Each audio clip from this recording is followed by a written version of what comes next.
আরও কিছু কথা বলে ফোন রেখে দিলাম। তারপর খাওয়া দাওয়া সেরে ঘুমিয়ে পড়লাম। সকালে ঘুম ভাঙলো ফোনে মেসেজের শব্দে। ফোন হাতে নিয়ে দেখি হাবিবা মেসেজ দিয়েছে, শুভ সকাল, তাড়াতাড়ি রেডি হয়ে বাইরে এসো।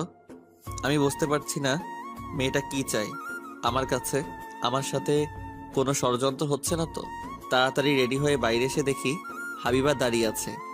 এত দেরি করলে কেন? এমনি দেরি হয়ে গেল। চলো আমরা এখন যাই। কোথায় যাব? আমাদের বিয়ের মার্কেট করতে। রাফি আর ইভা আমাদের জন্য অপেক্ষা করছে। ধুর, ভালো লাগে না। আমি আর হাবিবা একটা রিক্সা নিয়ে মার্কেটে এলাম। বিয়ের শপিং করে একটা রেস্টুরেন্টে এসে বসলাম। অবশেষে তোমাদের বিয়ে হচ্ছে, আমি তো কখনো ভাবতেই পারিনি। অনেক ভালো হয়েছে তাই না? আমরা সবাই মিলে একসাথে থাকতে পারবো। হুম। আমার খাওয়া শেষ, চলো বাড়িতে ফিরতে হবে। আমি আর হাবিবা একটা রিক্সায় আর ওরা দুজনে আরেকটা রিক্সায় আসছে। তুমি আমাকে ভালোবাসো? আমি চুপ করে রইলাম। কি হলো, কথা বলছো না কেন? আগামীকাল বাদে তোমার সাথে আমার বিয়ে, তুমি আমাকে ভালোবাসো না? আমি তো মহা বিপদে পড়ে গেলাম। আমি চিন্তা করে বললাম, ভালোবাসি। একদিনের মধ্যে আমাদের সম্পর্কে আরো গভীর হতে থাকলো। বিয়ের দিন আমাদের বিয়ে সম্পন্ন হয়ে গেল। বাসরাতে আমি হাবিবার রুমে ঢুকলাম। আমি হাবিবার পাশে বসতে যাব, তখনই হাবিবা যা বলল আমি এই কথা শুনে অবাক হয়ে দাঁড়িয়ে রইলাম। এই তাকিয়ে আছিস কেন? আমার কথা তোর কানে যায় না? তুমি এসব কি বলছো? আমি বুঝতে পারছি না। তুই ভাবলি কি করে আমি তোর মতো ফকিরকে বিয়ে করে সংসার করব? আমি তোকে বিয়ে করছি শুধুমাত্র প্রতিশোধ নেওয়ার জন্য। তোর জন্য আমার আব্বু আমাকে থাপ্পড় মেরেছিল। সেই দিনই নিয়ত করেছিলাম তোর জীবন আমি ধ্বংস করে দিব। তাই বলে বিয়ে করে প্রতিশোধ নিতে হবে? আজ থেকে তুই আমার কথা মতো উঠবি বসবি। আমি তোকে তিলে তিলে জীবন ধ্বংস করে দিব। চুপ, তুই আর একটাও কথা বলবি না। আমি জানতাম তুই কিছু একটা করবি। আমি কখনো ভাবিনি এইভাবে। যা, আমার ঘুম পাচ্ছে। তুই মেঝেতে বিছানায় পড়ে পড়ে ঘুমিয়ে পড়। আমি এত সুন্দর বিছানা থাকতে মেঝেতে ঘুমাতে পারবো না। পারলে তুই নিচে ঘুমা।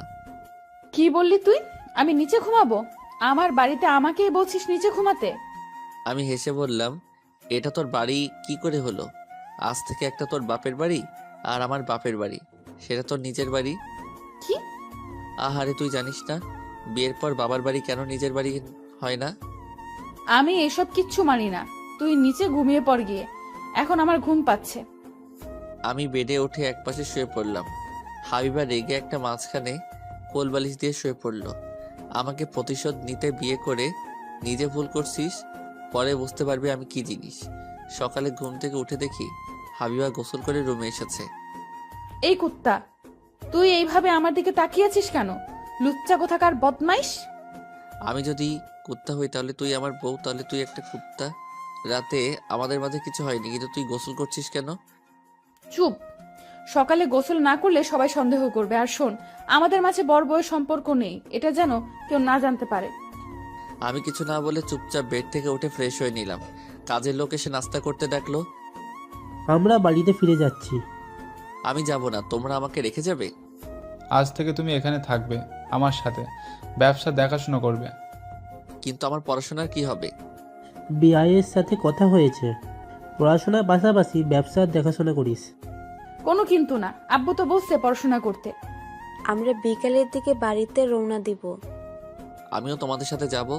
নতুন বউ বাড়িতে যাবে না তাই কখনো হয়? আমি হাবিবাকে চোখ টিপ দিলাম। আচ্ছা, তোমরা সবাই বিকেলের দিকে রওনা দাও। লোকজনেরা কি বলবে? মেয়েকে শ্বশুরবাড়িতে নিয়ে গেল না। কিন্তু আব্বু।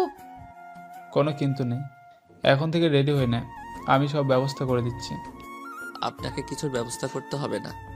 ঠিক আছে। আমি মনে মনে বললাম, বুঝবে এবার কত ধানে কত চাল। বিকেলের দিকে সবাই মিলে বাস স্ট্যান্ডে এলাম। তুই আমাকে কোথায় নিয়ে এসেছিস? আমরা বাসে যাব? হ্যাঁ, আমরা বাসে যাব। তোর বাপের মতো তোর বরের টাকা নেই। আমি বাসে যেতে পারবো না। আমি আব্বুকে ফোন দিয়ে গাড়ি পাঠিয়ে দিতে বলছি। তোর বরে যতটুকু সামর্থ্য আছে আমি তাই করছি। বাসে উঠে বলছি, বাস ছেড়ে দেওয়ার সময় হয়ে গেছে। আমি যাব না। আমি হাবিবাকে কোলে তুলে বাসে নিয়ে বসলাম। চুপ করে থাকবি, কোনো আওয়াজ করলে লাথি দিয়ে ফেলে দিব। আমি জানালায় বসবো। আমি হাবিবাকে জানালার সিট ছেড়ে দিলাম। হাবিবা চুপচাপ বসে রইল। বাস ছেড়ে দিল। হাবিবা কিছুক্ষণের মধ্যে ঘুমিয়ে পড়ল আমার কাঁধে। পরের দিন ভোরে বাস এসে পৌঁছালো। হাবিবা ওঠো, আমরা চলে এসেছি। আমরা সবাই বাস থেকে নেমে পড়লাম। বাহ, অনেক সুন্দর গ্রাম। আম্মু, আমাদের এখান থেকে বাড়ি যেতে কতক্ষণ লাগবে? 5 মিনিট হাঁটলে আমাদের বাড়ি চলে আসবে। আচ্ছা। সবাই মিলে হাঁটতে হাঁটতে বাড়িতে এলাম। এটা আমাদের বৌমা, আমার খুব পছন্দ হয়েছে। হাই ভাবি, আমি আপনার একমাত্র ননদ। আমি হলাম নিধি। সবাই মিলে হাবিবাকে রুমে নিয়ে গেল। আমার বউ এসেছে শুনে পাড়ার লোকজন বউ দেখতে এলো। হাবিবা, তোকে সবাই দেখতে এসেছে, একটু বাইরে চল। কি আছে আমাকে দেখার? তোদের গ্রামে সবার কি কোনো কাজ নেই? গ্রামের নতুন বিয়ে হলে সবাই নতুন বউ দেখতে আসে। ওকে, যাচ্ছি। হাবিবাকে নিয়ে নিধি বাইরে এলো। আমি চুপচাপ বসে আছি। হাবিবা সবার সাথে হেসে হেসে কথা বলছে। মনে হচ্ছে সবাইকে আপন করে নিয়েছে। বিকেলের দিকে নিধি আমার কাছে এলো। ভাইয়া, ভাবি বলছিল আমাদের গ্রাম একটু ঘুরে দেখতে চাই। তো আমি কি করব? আমি ভাবিকে নিয়ে যাব। আমি আর আমার বান্ধবীরা সাথে থাকবে। নিয়ে যা, কিন্তু তোর ভাবির সাথে কোনো ফাইজলামি করবি না। ওকে খেয়াল রাখবি। ওরা সবাই ঘুরতে চলে গেল। আমি আমার কিছু বন্ধুদের সাথে দেখা করতে এলাম। কিরে, তোর অবস্থা কি? ভালো। তুই আমাদের সবার আগে বিয়ে করতে পারলি?